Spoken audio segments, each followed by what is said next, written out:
For now, assume the shapes are symmetrical in the z direction. So what would this imply if we assume our shapes are symmetrical in the z direction?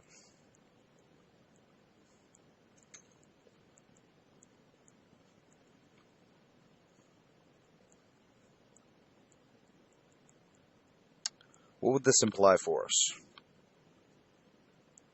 So if we look at our 8-foot board, our 8-foot 2x4, we can assume automatically that the centroid is at the 4-foot mark in the z direction. Okay, yeah, so we could say centroid is located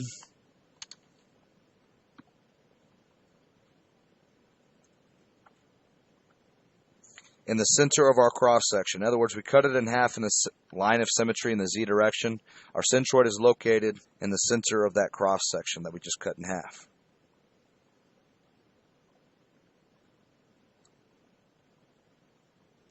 We can assume that our z distance is equal to our 1/2, or is equal to 1/2, of our depth. Therefore, we only need to calculate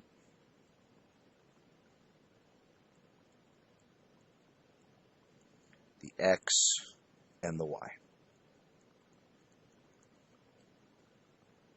So let's figure out the formulas we would use for just simple shapes. And let's start with the simplest shape here. Just a simple rectangle. So draw yourself a little 3x4 rectangle. Height of 3, a width of 4. And it looks like I drew it just a little bit too long there on the top. Ignore that. So we even say it has a height of 3 and a base of 4. And let's just use a standard reference point at the bottom left.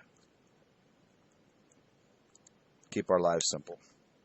What would be the formula to figure out what our x is? Base divided by 2. Very good. Our distance for our x in a rectangle would be base divided by 2, which is just 2. What about our y? Somebody else. Height divided by 2. Very good. Which would equal 1.5. Let's do a 3x3 right triangle. So a 3x3 right triangle.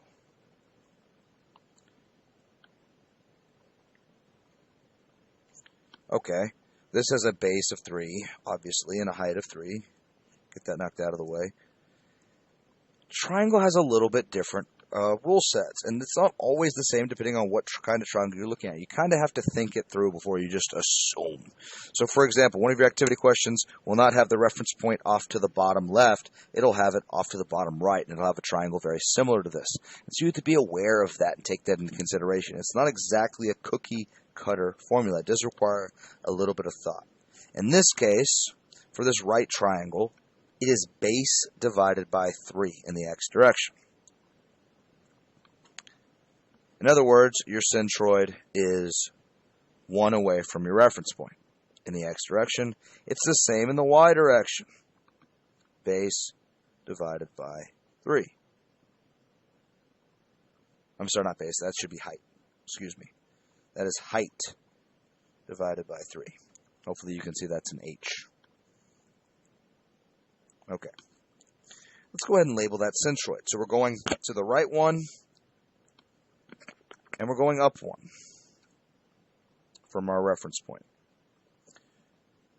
Does that look like it's about where the centroid would be just looking at the shape? So it makes sense. Oh, also, by the way, it's along our line of symmetry. Yay. While we're at it, we can go ahead and add the centroid here as well. Now let's do that weird half circle that we did earlier. We kind of introduced earlier.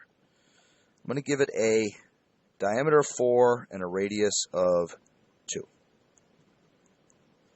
Add our curves. And we'll draw our reference point off to the bottom left again. Our x should be obvious. Base divided by 2, which would be just 2. Because there's a line of symmetry. But do y'all see how the centroid's not going to be halfway across our radius here? There's more area on the bottom than there's the top, so it should be bottom heavy. There's actually a formula for half circles. So our y distance in this case would be 4 times the radius divided by 3 pi. And I'll save you the math. You end up getting about 0.85. So it's a little bit less than 1 square above the reference point. So maybe about right here. Now, in the past, when I've taught this class, what I had students do is think, oh, so the y for a half circle is always that formula? And the answer is no. But this is what I mean when I say it's not exactly a cookie cutter formula. You've got to actually look at the shape and think about it. So what happens if we draw the exact same half circle sideways, for example? So we'll make it 4 tall and give it a radius of 2.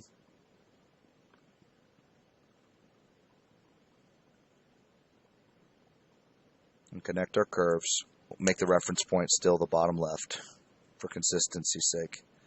But now our x is a different formula for r over 3 pi.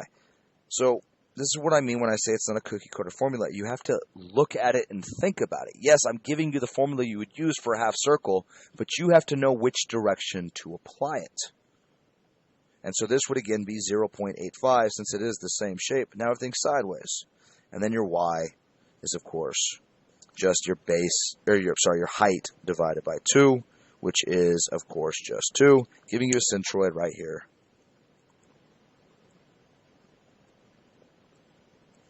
A little bit closer to the left than it is to the right.